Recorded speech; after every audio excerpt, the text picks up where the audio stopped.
जय हिंद साथियों। जो क्लास है हमारी ये पेडागोजी की होने वाली है और इस क्लास के लिए बहुत ही अच्छे क्वेश्चंस हमने चुने हैं, क्योंकि ये जो क्लास है ये DSSSB के लिए और हरियाणा की TGT PGT और PRT के लिए बहुत ही इम्पॉर्टेंट साबित होने वाली है। तो चलिए क्लास की शुरुआत करते हैं। जैसा कि पहला क्वेश्चन हम देख पा रहे हैं, शिक्षा में फ्रॉबेल का महत्वपूर्ण योगदान था।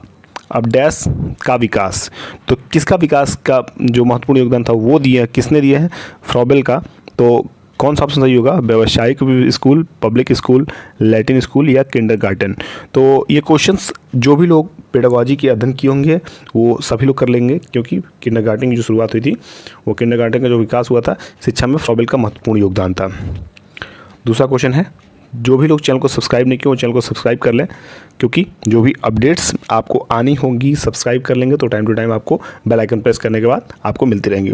तो चलिए दूसरा क्वेश्चन है, निम्नलिखित में संश्लेषण का उदाहरण है? चित्र रंगना, निबंध लिखना, भाषण देना, प्रमेय सिद्ध करना। तो निम्नलिखित में संश्लेषण का उदाहरण कौन सा है? चित्र रंगना। क्या हो जाएगा? चित्र रंगना। अब समझिएगा क्वेश्चन, बालक का विकास परिणाम है। बालक का विकास जो है परिणाम है। कैसा परिणाम है?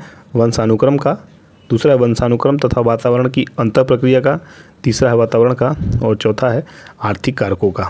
तो जो इसका सही ऑप्शन हो जाएगा वो हो जाएगा हमारा वंशानुक्रम तथा वातावरण की अंतर प्रक्रिया का। क्या हो जाएगा?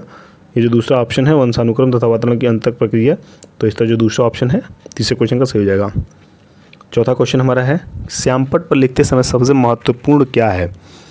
श्यामपट्ट पर यानी कि जब हम ब्लैक बोर्ड पर लिखते हैं तो उसमें सबसे इम्पॉर्टेंट पॉइंट क्या है, यानी कि रोचक तथ्य क्या है, महत्वपूर्ण तथ्य क्या है एक टीचर के लिए? लेखन में स्पष्टता, बड़े अक्षरों में लिखना, अच्छी लिखावट, छोटे अक्षरों में लिखना। तो इसकी जो सबसे सटीक और सही जो ऑप्शन हम सबसे अच्छी है अच्छी लिखावट। अच्छी लिखावट में क्या आ जाएगी?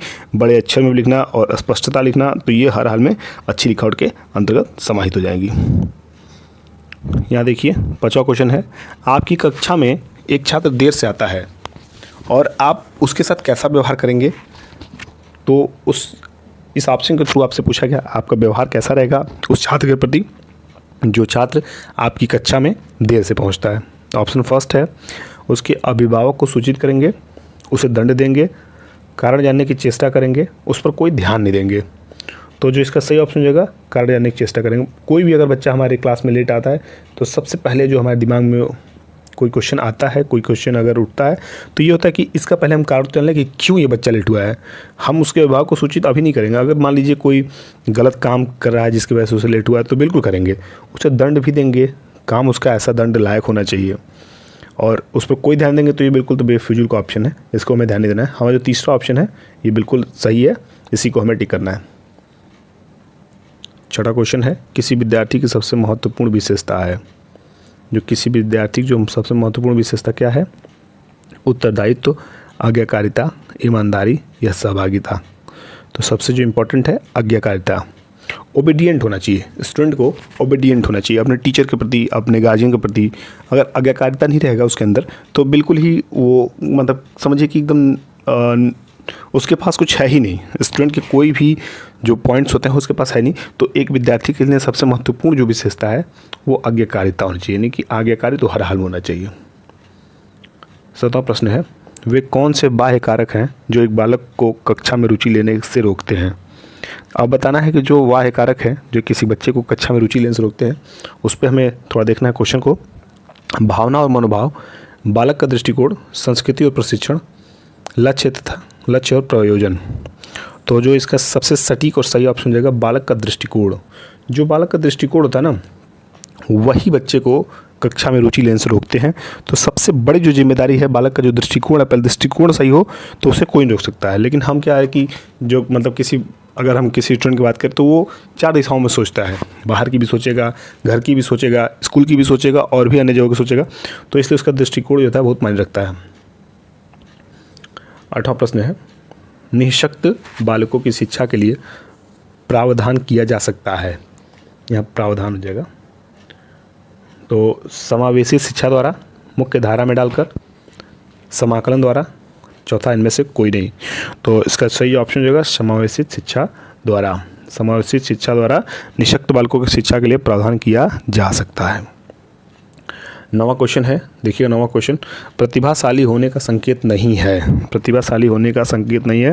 पहला ऑप्शन सृजनात्मक विचार, दूसरा अभिव्यक्ति में नवीनता, तीसरा है दूसरों के साथ झगड़ा करना, और चौथा है जिज्ञासा। तो इसका सबसे सही ऑप्शन जो हो जाएगा वो हो जाएगा हमारा दूसरों के साथ झगड़ा करना। क्या हो जाएगा? दूसरों के साथ झगड़ा करना प्रतिभाशाली होने का संकेत नहीं है। अभिव्यक्ति में नवीनता यह प्रतिभाशाली होने का संकेत है। सृजनात्मक विचार ये भी संकेत है, और चौथा ये भी जिज्ञासा भी जो है ये प्रतिभाशाली होने का संकेत है। इस सीरीज का आखिरी और क्लास का 10वां क्वेश्चन, डिसलेक्सिया किससे संबंधित है? बहुत ही इंपॉर्टेंट टॉपिक है। मैं आप लोग से बार बार कहूँगा कि इस टॉपिक को बिल्कुल पढ़िएगा, क्योंकि यहाँ से 1-2 क्वेश्चन हर साल पूछे जाते हैं। तो मानसिक विकार, गणितीय विकार, व्यवहार संबंधी विकार, पठन विकार। तो पठन विकार जो होते हैं वो डिसलेक्सिया से संबंधित, यानी कि डिसलेक्सिया से रिलेशन रखते हैं, वो भी डायरेक्ट रिलेशन रखते हैं, डायरेक्ट रिलेशन। कभी हम इस पर चर्चा करेंगे, इस पर एक क्लास लेके आएंगे, तो बहुत ज़्यादा इस पर आपको जोर देने की आवश्यकता नहीं है। अगर नहीं आप जान पा रहे तो मैं इसको आपके लिए क्लास ला दूंगा, जिसके माध्यम से आप खुद को जानकारी के लायक समझिएगा उस क्लास से, और जितना मैं बता दूंगा उतना एनफ है, बहुत ज़्यादा उसमें डीपली आपको कुछ नहीं हो सकता नहीं है। तो चलिए अपनी तैयारी अच्छी रखिए और क्लास को एंजॉय करते रहिए। फिर मिलता है अगली क्लास में, तब तक के लिए बाय बाय, टेक केयर।